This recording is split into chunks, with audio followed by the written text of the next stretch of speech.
Also tonight, a Navy sailor accused of sex crimes. We are learning nearly a dozen counts have been filed in Cleveland County. The suspect extradited from active duty in Japan to Norman, where he was arrested and charged.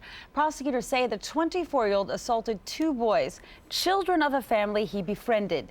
New at 5, more on the allegations against the suspect and why the charges have caught his best friend off guard.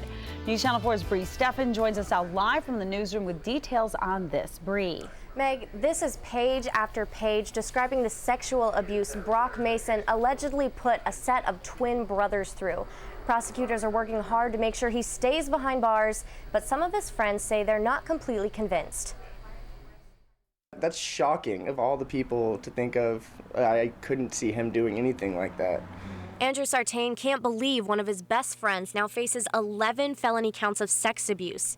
He lived here in Norman with Brock Mason when they were students at OU last year. Prosecutors say that's when Mason befriended a single mom of preteen twin boys and started sexually abusing them. They say Mason forced the boys to perform sex acts on him in exchange for things like shoes and money. I think the person is just trying to be their friend or cares about them, and so it just gets out of control.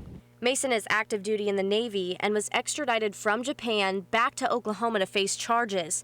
The DA tells us the investigation began after Mason was allegedly caught downloading child porn onto his computer. So they started digging deeper, started looking at his Facebook, saw some messages with some children here in Norman. Tuesday, Mason was arraigned in Cleveland County by video.